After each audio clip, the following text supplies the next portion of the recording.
Church of England. The Church of England is the officially established Christian church in England and the mother church of the worldwide Anglican Communion. The Church considers itself within the tradition of Western Christianity and dates its formal establishment principally to the mission to England by Saint Augustine of Canterbury in AD 597.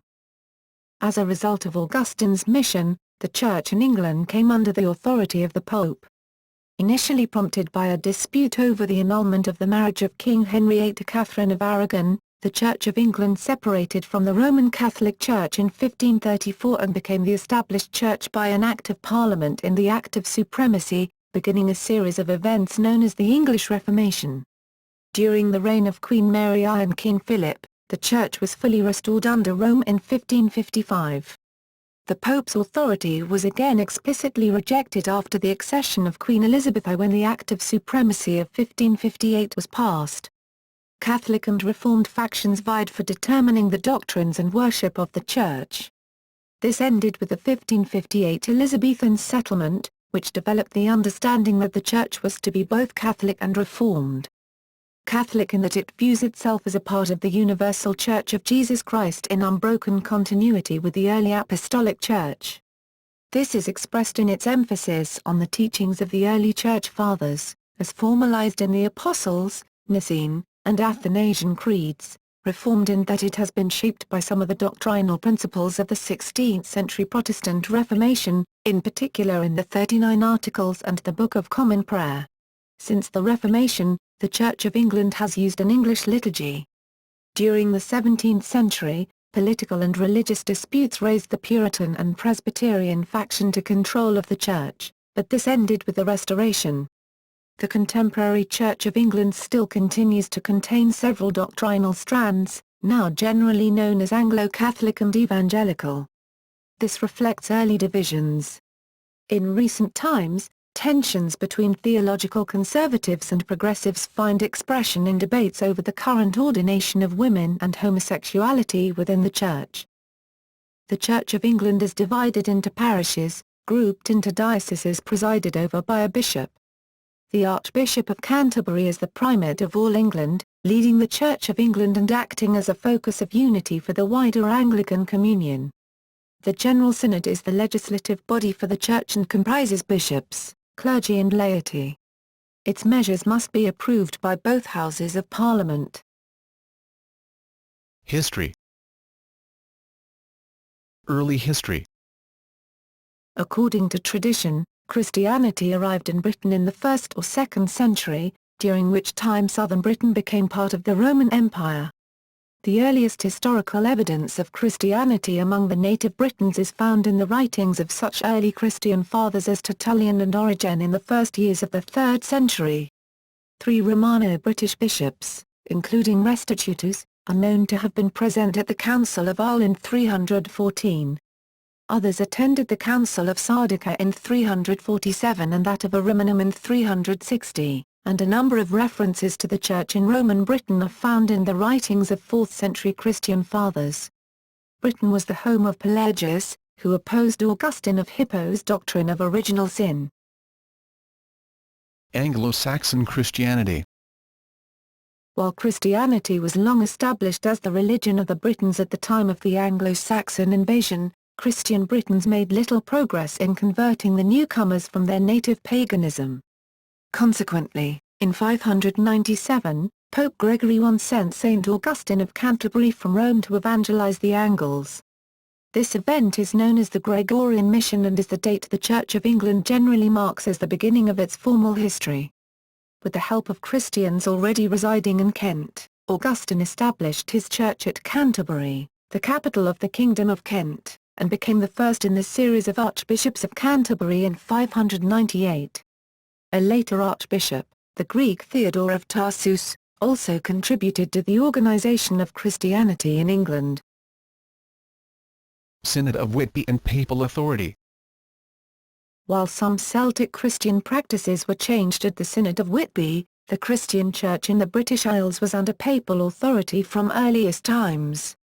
Queen Bertha of Kent was among the Christians in England who recognised papal authority before Augustine arrived, and Celtic Christians were carrying out missionary work with papal approval long before the Synod of Whitby. The Synod of Whitby established the Roman date for Easter and the Roman style of monastic tonsure in Britain. This meeting of the ecclesiastics with Roman customs with local bishops was summoned in 664 at St Hilda's double monastery of Straonchalu, Stranraeshalk, later called Whitby Abbey. It was presided over by King Oswiu, who did not engage in the debate but made the final ruling. Secession from Rome. In 1534, King Henry VIII separated the English Church from Rome. A theological separation had been foreshadowed by various movements within the English Church such as Lollardy, but the English Reformation gained political support when Henry VIII wanted an annulment of his marriage to Catherine of Aragon so he could marry Anne Boleyn. Pope Clement VII, considering that the earlier marriage had been entered under a papal dispensation and how Catherine's nephew, Emperor Charles V, might react to such a move, refused the annulment. Eventually, Henry, although theologically opposed to Protestantism, took the position of supreme head of the Church of England to ensure the annulment of his marriage. He was excommunicated by Pope Paul III. Henry maintained a strong preference for traditional Catholic practices and, during his reign, Protestant reformers were unable to make many changes to the practices of the Church of England. Indeed, this part of Henry's reign saw the trial for heresy of Protestant as well as Roman Catholics. Under his son, King Edward VI, more Protestant-influenced forms of worship were adopted. Under the leadership of the Archbishop of Canterbury, Thomas Cranmer, a more radical reformation proceeded. A new pattern of worship was set out in the Book of Common Prayer, 1549 and 1552. These were based on the older liturgy but influenced by Protestant principles. The Confession of the Reformed Church of England was set out in the 42 Articles, later revised to 39. The Reformation however was cut short by the death of the king. Queen Mary I, who succeeded him, returned England again to the authority of the papacy, thereby ending the first attempt at an independent Church of England. During her co-reign with her husband, King Philip, many leaders and common people were burnt for their refusal to recant of their reformed faith. These are known as the Marian martyrs, and the persecution led to her nickname of Bloody Mary. Mary also died childless, and so it was left to the new regime of her half-sister Elizabeth to resolve the direction of the Church. The settlement under Queen Elizabeth I, from 1558, known as the Elizabethan Settlement, developed the via media, middle way, character of the Church of England, a church moderately reformed in doctrine, as expressed in the 39 Articles, but also emphasizing continuity with the Catholic and Apostolic traditions of the Church Fathers. It was also an established church, constitutionally established by the state with a head of state as its supreme governor. The exact nature of the relationship between church and state would be a source of continued friction into the next century. Stuart period.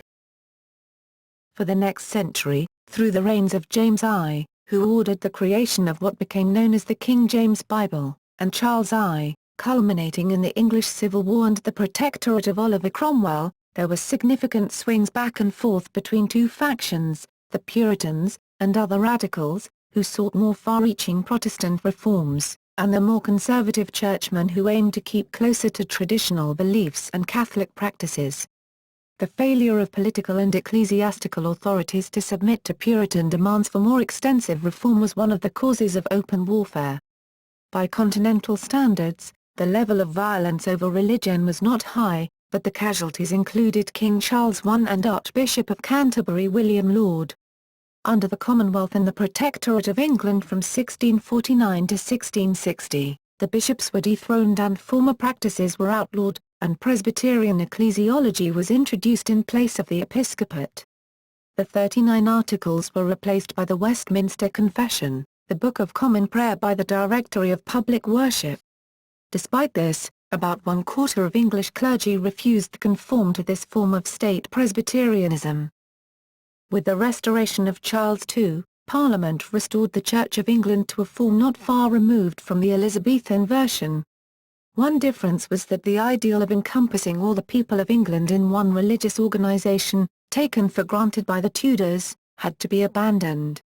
The religious landscape of England assumed its present form, with the Anglican established church occupying the middle ground, and those Puritans and Protestants who dissented from the Anglican establishment, and Roman Catholics too strong to be suppressed altogether, having to continue their existence outside the national church rather than controlling it.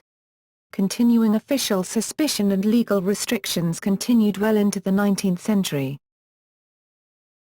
19th century. By the Fifth Article of the Union with Ireland 1800, the Church of England and Church of Ireland were united into one Protestant Episcopal Church, to be called, the United Church of England and Ireland. Although this union was declared an essential and fundamental part of the Union, the Irish Church Act 1869 separated the Irish part of the Church again and disestablished it, the Act coming into effect on January 1, 1871. Overseas developments. As the British Empire expanded, British colonists and colonial administrators took the established church doctrines and practices together with ordained ministry and formed overseas branches of the Church of England. As they developed all, beginning with the United States of America, became sovereign and/or independent states, many of their churches became separate organizationally but remained linked to the Church of England through the Anglican Communion. Doctrine and practice. The canon law of the Church of England identifies the Christian scriptures as the source of its doctrine. In addition, doctrine is also derived from the teachings of the Church Fathers and ecumenical councils, as well as the ecumenical creeds, insofar as these agree with Scripture.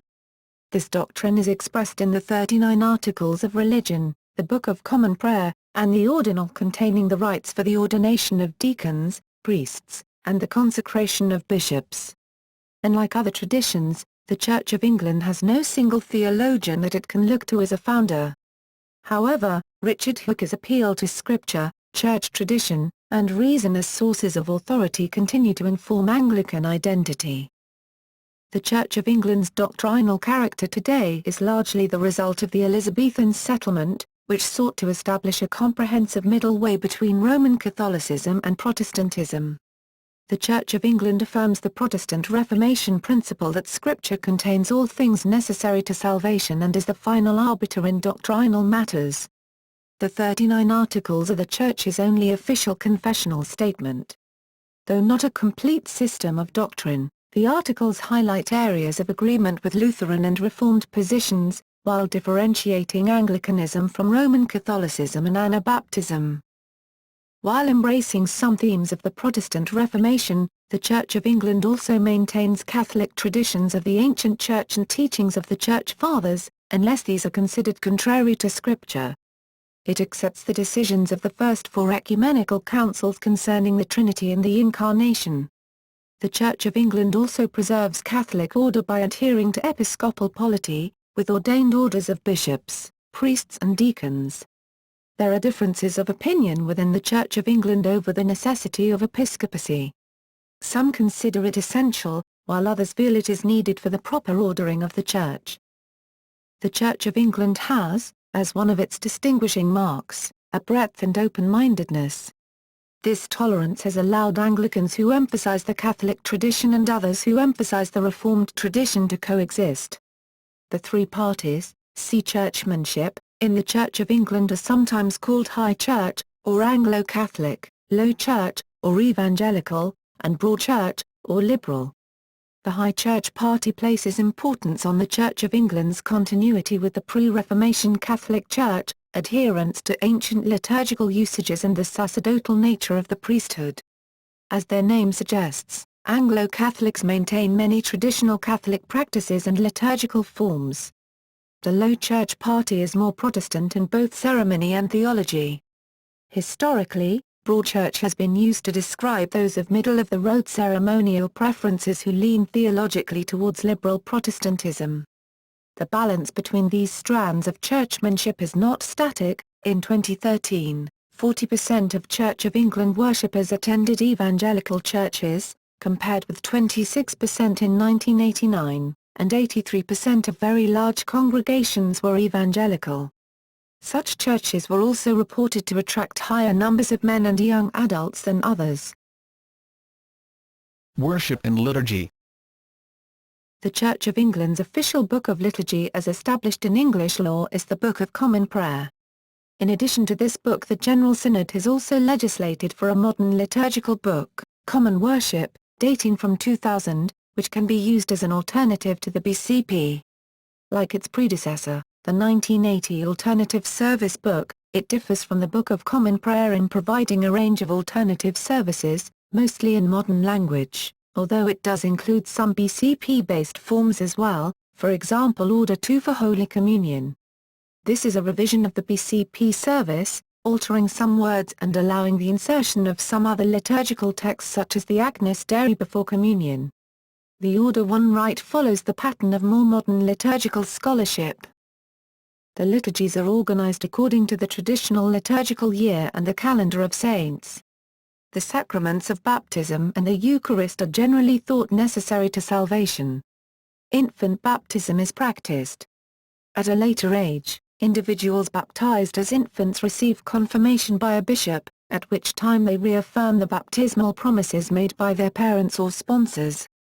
The Eucharist, consecrated by a thanksgiving prayer including Christ's words of institution, is believed to be a memorial of Christ's once-for-all redemptive acts in which Christ is objectively present and effectually received in faith.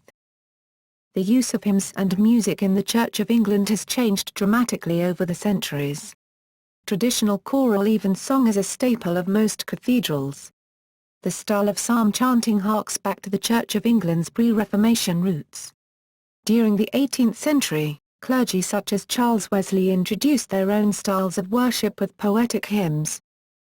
In the latter half of the 20th century, the influence of the charismatic movement significantly altered the worship traditions of numerous Church of England parishes, primarily affecting those of evangelical persuasion. These churches now adopt a contemporary worship form of service, with minimal liturgical or ritual elements, and incorporating contemporary worship music. Women's ministry.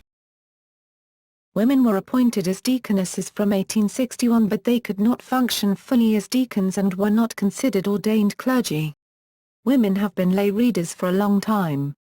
During the First World War, some women were appointed as lay readers, known as bishops' messengers, who also led missions and ran churches in the absence of men. After that, no more lay readers were appointed until 1969.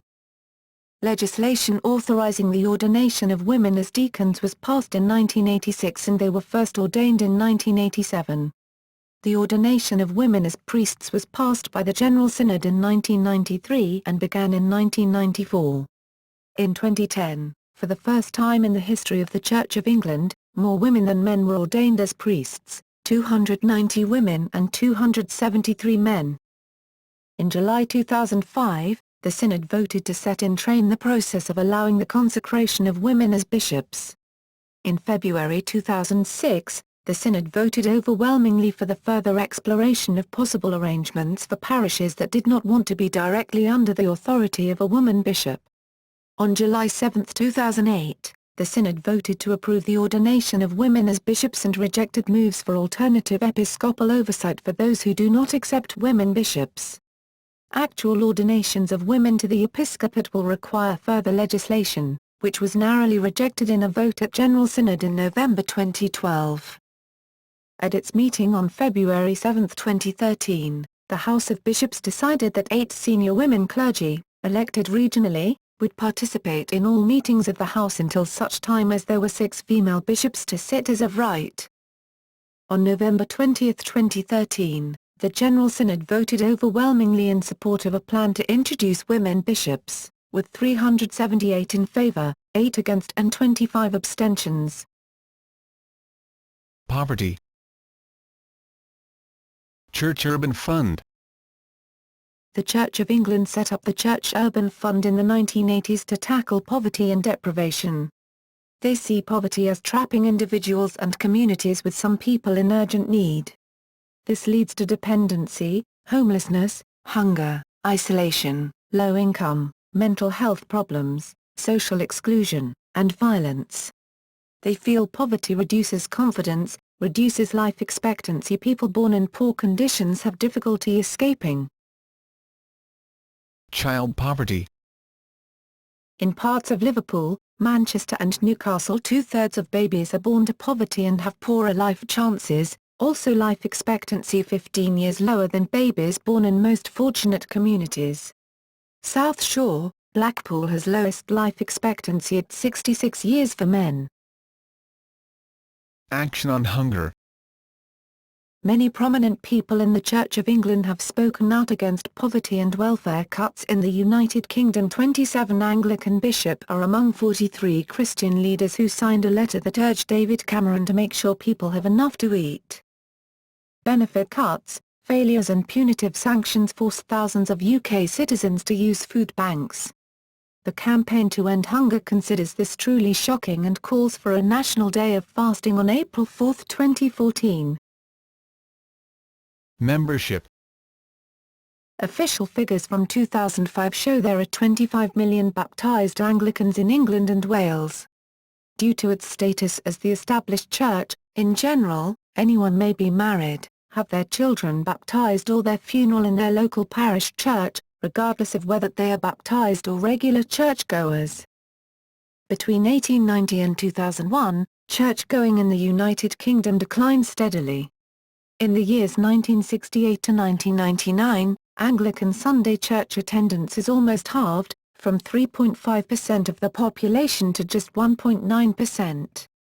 One study published in 2008 suggested that if current trends were to continue, Sunday attendances could fall to 350,000 in 2030 and just 87,800 in 2050. In 2011, the Church of England published statistics showing 1.7 million people attending at least one of his services each month, a level maintained since the turn of the millennium. Approximately 1 million participating each Sunday and 3 million taking part in a Church of England service on Christmas Day or Christmas Eve. The Church also claimed that 30% attend Sunday worship at least once a year. More than 40% attend a wedding in their local church and still more attend a funeral there. Nationally, the Church of England baptizes 1 child in 8. The Church of England has 18,000 active ordained clergy and 10,000 licensed lay ministers. In 2009, 491 people were recommended for ordination training, maintaining the level at the turn of the millennium, and 564 new clergy, 266 women and 298 men, were ordained. More than half of those ordained, 193 men and 116 women, were appointed to full-time paid ministry. In 2011, 504 new clergy were ordained, including 264 to paid ministry, and 349 lay readers were admitted to ministry. And the mode age range of those recommended for ordination training had remained 40 to 49 since 1999. Structure. Article 19, of the Church, of the 39 articles defines the Church as follows. The British monarch has the constitutional title of Supreme Governor of the Church of England. The canon law of the Church of England states, "We acknowledge that the Queen's Most Excellent Majesty, acting according to the laws of the realm, is the highest power under God in this kingdom, and has supreme authority over all persons in all causes, as well ecclesiastical as civil." In practice, this power is often exercised through Parliament and the Prime Minister. The Church of Ireland and the Church in Wales separated from the Church of England in 1869 and 1920 respectively and are autonomous churches in the Anglican Communion. Scotland's national church, the Church of Scotland, is Presbyterian, but the Scottish Episcopal Church is in the Anglican Communion. In addition to England, the jurisdiction of the Church of England extends to the Isle of Man, the Channel Islands and a few parishes in Flintshire, Monmouthshire and Radnorshire in Wales. Expatriate congregations on the continent of Europe have become the Diocese of Gibraltar in Europe. The Church is structured as follows, from the lowest level upwards. Parish is the most local level, often consisting of one church building and community, although many parishes are joining forces in a variety of ways for financial reasons. The parish is looked after by a parish priest who for historical or legal reasons may be called by one of the following offices: vicar, rector, priest in charge, team rector, team vicar. The first, second, and fourth of these may also be known as the incumbent. The running of the parish is the joint responsibility of the incumbent and the parochial church council, PCC, which consists of the parish clergy and elected representatives from the congregation. The Diocese of Gibraltar in Europe is not formally divided into parishes. There are a number of local churches that do not have a parish. In urban areas there are a number of proprietary chapels, mostly built in the 19th century to cope with urbanization and growth in population. Also in more recent years there are increasingly church plants and fresh expressions of church, whereby new congregations are planted in locations such as schools or pubs in order to spread the gospel of Christ in non-traditional ways, deanery, for example, Lewisham or Runnymede. This is the area for which a rural dean, or area dean, is responsible. It consists of a number of parishes in a particular district. The rural dean is usually the incumbent of one of the constituent parishes. The parishes each elect lay, non-ordained, representatives to the deanery synod. Deanery synod members each have a vote in the election of representatives to the diocesan synod. Archdeaconry, for example, the 7 in the Diocese of Gibraltar in Europe. This is the area under the jurisdiction of an archdeacon. It consists of a number of deaneries, dioceses, for example, Diocese of Durham, Diocese of Guildford, Diocese of St Albans. This is the area under the jurisdiction of a diocesan bishop, for example, the bishops of Durham, Guildford and St Albans, and will have a cathedral. There may be one or more assisting bishops, usually called suffragan bishops, within the diocese who assist the diocesan bishop in his ministry, for example, in Guildford Diocese, the Bishop of Dorking. In some very large dioceses a legal measure has been enacted to create episcopal areas, where the diocesan bishop runs one such area himself and appoints area bishops to run the other areas as mini-dioceses, legally delegating many of his powers to the area bishops. Dioceses with episcopal areas include London, Chelmsford, Oxford, Chichester, Southwark, and Lichfield. The bishops work with an elected body of lay and ordained representatives, known as the Diocesan Synod, to run the diocese. A diocese is subdivided into a number of archdeaconries, province, that is, Canterbury or York. This is the area under the jurisdiction of an archbishop, that is the archbishops of Canterbury and York.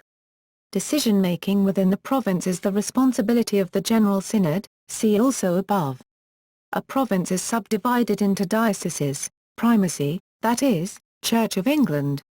In addition to his specific authority in his own province, each archbishop is primate of all England, Canterbury, or primate of England, York, and has powers that extend over the whole country, for example his license to marry without the banns, marriage license, royal peculiar, a small number of churches more closely associated with the Crown, and a very few with the law and are outside the usual church hierarchy though conforming to the rite. These are outside episcopal jurisdiction. All rectors and vicars are appointed by patrons, who may be private individuals, corporate bodies such as cathedrals, colleges or trusts, or by the bishop or directly by the Crown. No clergy can be instituted and inducted into a parish without swearing the oath of allegiance to Her Majesty, and taking the oath of canonical obedience in all things lawful and honest to the bishop. Usually they are instituted to the benefice by the bishop and then inducted by the archdeacon into the possession of the benefice property, church and parsonage. Curates, assistant clergy, are appointed by rectors and vicars, or if priests in charge by the bishop after consultation with the patron. Cathedral clergy, normally a dean and a varying number of residentiary canons who constitute the cathedral chapter, are appointed either by the Crown, the bishop, or by the dean and chapter themselves. Clergy officiate in a diocese either because they hold office as beneficed clergy or are licensed by the bishop when appointed, or simply with permission. Primates. The most senior bishop of the Church of England is the Archbishop of Canterbury, who is the Metropolitan of the Southern Province of England, the Province of Canterbury. He has the status of primate of all England. He is the focus of unity for the worldwide Anglican Communion of independent national or regional churches. Justin Welby has been Archbishop of Canterbury since the confirmation of his election on February 4, 2013. The second most senior bishop is the Archbishop of York, who is the Metropolitan of the Northern Province of England, the Province of York. For historical reasons, relating to the time of York's control by the Danes, he is referred to as the Primate of England. John Sentham became Archbishop of York in 2005. The Bishop of London, the Bishop of Durham and the Bishop of Winchester are ranked in the next three positions. Diocesan bishops. The process of appointing diocesan bishops is complex and is handled by the Crown Nominations Committee, which submits names to the Prime Minister, acting on behalf of the Crown, for consideration. Representative bodies. The Church of England has a legislative body, the General Synod. Synod can create two types of legislation, measures and canons. Measures have to be approved but cannot be amended by the British Parliament before receiving the royal assent and becoming part of the law of England. Canons require royal licence and royal assent, but form the law of the Church, rather than the law of the land. Another assembly is the Convocation of the English Clergy, older than the General Synod and its predecessor the Church Assembly. There are also diocesan synods and deanery synods. House of Lords. Of the 42 diocesan archbishops and bishops in the Church of England, 26 are permitted to sit in the House of Lords. The archbishops of Canterbury and York automatically have seats, as do the bishops of London, Durham and Winchester. The remaining 21 seats are filled in order of seniority by consecration. It may take a diocesan bishop a number of years to reach the House of Lords, at which point he becomes a Lord Spiritual. The Bishop of Sodor and Man and the Bishop of Gibraltar in Europe are not eligible to sit in the House of Lords as their dioceses lie outside the United Kingdom. Financial situation. Although an established church, the Church of England does not receive any direct government support. Donations comprise its largest source of income, and it also relies heavily on the income from its various historic endowments. As of 2005, the Church of England had estimated total outgoings of around £900 million. The Church of England manages an investment portfolio which is worth more than £8 billion.